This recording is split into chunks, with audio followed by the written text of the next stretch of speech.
Shalom les filles, j'espère que vous allez bien. Alors, la paracha de notre semaine, Kitetse, traite d'un sujet épineux, puisqu'elle parle bien, de la loi du Ben Sorer ou Moré. Alors, le Ben Sorer ou Moré, c'est le fils indocile, le fils rebelle. D'accord. Alors, venez, on va rappeler ce que la Torah nous dit par rapport au soldat qui sort au combat. Eh bien, qu'il y a plusieurs conditions réunies, d'accord, de laisser libre, on va dire, libre cours à ses tentations. Alors, lui, le soldat, il aura le droit d'avoir une relation avec une fille des nations. Et donc, Rachid nous explique que cette permission, pourquoi? Pourquoi on le lui permet? Eh bien, tout simplement, ça vise à calmer le Yetzer Hara. Elle vise à calmer le Yetzer Hara. Et le Yetzer-Hara, il faut savoir qu'il aurait déployé toutes ses forces pour entraîner les Béné Israël dans l'interdit. Et vous savez pourquoi? Parce que l'homme, par essence, est attiré par ce qui est interdit. Quand je dis l'homme, c'est de façon générale, hein. Vous, moi, l'homme, enfin, de façon générale. Et donc, il est stipulé que si bon, l'homme il prend pour femme après l'avoir converti, euh, il va convertir donc cette femme qui est une de ses captives aux mœurs dépravées. Alors là, on nous dit, ben, ils auront un fils indocile et rebelle. D'accord. Donc, comme c'est décrit dans la paracha Devarim, dans Devarim en tout cas, que si un homme a un fils qui est en fait sorti du droit chemin et qu'il est rebelle et qu'il n'écoute pas la voix de son père ni de la voix de sa mère, eh bien, qu'il le punisse et qu'il persiste à ne pas les écouter, oui, eh bien, ils le feront alors sortir vers les juges de la ville, d'accord? Et tous les hommes de la ville vont le tuer, le lapider. Donc, il va mourir et on dit que le mal, donc, il est écrit comme ça, que le mal sera extirpé et comme ça, tout Israël, ce sera un exemple. Voilà, ils auront entendu et ils auront la hirat shameim, ils craindront, d'accord? Donc ici, Rachid nous explique que cet enfant-là, doit mourir dans le cas où il s'est éloigné de la bonne voie, c'est-à-dire celle d'obéir à ses parents. Alors, on lui adresse un avertissement en présence de 3 personnes et on le condamne à la peine donc de mort, donc de flagellation ou autre. Et bien sûr, il n'est coupable que s'il a volé et mangé, on dit, manger un repas de viande et aussi, très important, s'il a bu du vin. D'accord.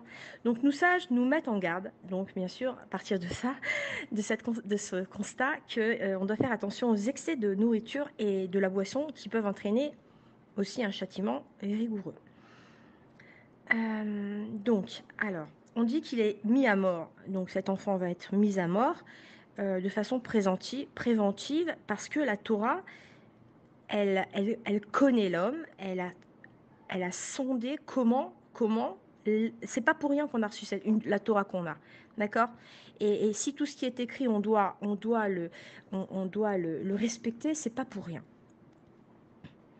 Donc, si maintenant c'est écrit, si la Torah elle a prévu qu'on se comporterait un jour ou l'autre de cette façon, et qu'il arriverait que cet enfant en vienne à être indocile et rebelle, eh bien, il arrivera aussi à dilapider le patrimoine de son père. Il pourrait, par exemple, voler son argent. Pourquoi? Pour assouvir ses passions. Et donc, il pourrait même, on dit, jusqu'à détrousser les passants. D'accord. Et alors ça, cette notion-là, elle est développée dans le Guide des égarés par Rambam, qui explique que cet enfant-là, c'est un assassin en puissance. Et la Torah, donc, elle préconise, donc, c'est pour cette raison, qu'il meure innocent plutôt que de mourir coupable. Alors, il faut savoir que Ce qu'il faut savoir que l'histoire de ce fils indocile et rebelle, hem, eh bien, le Ben Sorer ou Moré, eh bien, en réalité, n'a jamais existé. Parce que, parce que si on vient maintenant on en vient à la responsabilité des parents, hein. La responsabilité des parents est gigantesque, d'accord? Un enfant, par exemple, un enfant qui va se détourner du bon chemin, eh ben, on va dire que tout simplement, heu, c'est parce que les parents n'étaient pas à l'unisson. C'était certainement parce que dans leur façon de l'éduquer, hem, eh bien, on va dire sous-entendu, on peut donner plein d'exemples. En réalité, heu heu, le Ben Soré Romoré, ça n'a pas pu arriver. Pourquoi? Parce que si le papa et la maman ne sont pas de la même taille, enfin je donne des signes comme ça, mais bon, papa et maman ne sont pas de la même taille, c'est impossible. Papa et maman, ne parlent pas de la même voix, mais c'est impossible. J'ai jamais vu ça en tout cas. Papa et maman, n'ont pas les mêmes idées, ont les mêmes idées, pardon, ont que les mêmes idées. Ben, à mon avis, c'est aussi impossible. Donc, il faudrait vraiment, vraiment, vraiment que ce couple, ce papa et cette maman ait un équilibre tel que, eh bien, si l'enfant en venait à fauter, eh bien, ce serait de la faute de l'enfant, mais c'est impossible. À partir de ce constat, alors, donc, le Ben Sorero Moré, eh ben, il n'a pas pu exister aujourd'hui. Il n'a pas pu exister. Alors, maintenant, donc l'enfant qui s'est détourné du bon chemin, comme on a dit, euh, c'est certainement parce que on va mettre la responsabilité sur les parents. Ils auraient pu se disputer et parler de tout ce qu'ils avaient à dire. Au lieu de parler devant leur enfant, ils auraient dû aller dans leur chambre à coucher, par exemple. D'accord? Donc, pour tout, ne pas se répondre et se manquer de respect devant leur enfant. Si l'un parle de Torah et que l'autre il parle de cinéma, eh bien, ok, mais parlez-en dans votre chambre. N'en parlez pas devant l'enfant. Sinon, l'enfant, qu'est-ce qu'il va faire? Il ira vers le parent qui va l'intéresser le plus. Et c'est là qu'il y a un déséquilibre. Donc, la responsabilité des parents, elle est là.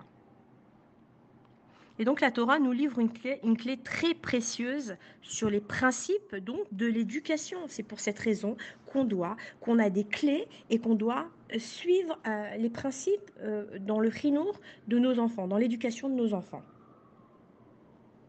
Voilà. Donc on a dit que pour qu'un enfant donc soit équilibré, eh bien les parents doivent partager les mêmes idées éducatives. Et donc c'est cette voie unique eh ben, qui va guider l'enfant sur la bonne voie. Voilà.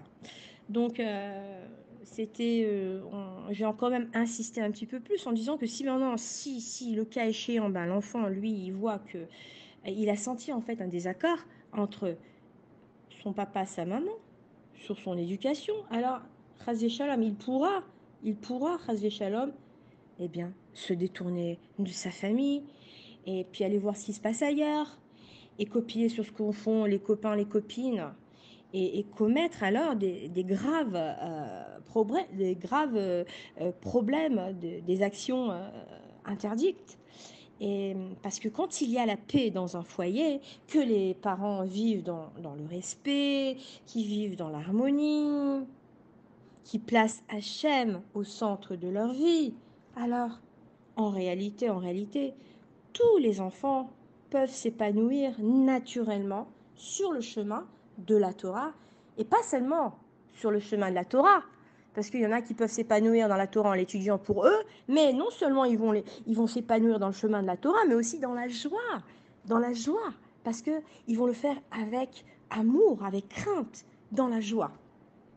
Alors voilà, que nous ayons enfin le mérite de parler toujours d'une seule voix, afin que tous les enfants d'Israël, pas seulement que les nôtres, parce qu'il faut aussi prier pour tous les autres enfants, eh bien, que tous ces couples, tous ces enfants, eh bien, fassent la volonté d'Akadosh Baruch Hu, et que nous puissions mériter grâce à notre filote, eh bien, d'accueillir le Melech, un Mashiach, maintenant, Bezrat Hashem. Amen, Kani Ratson.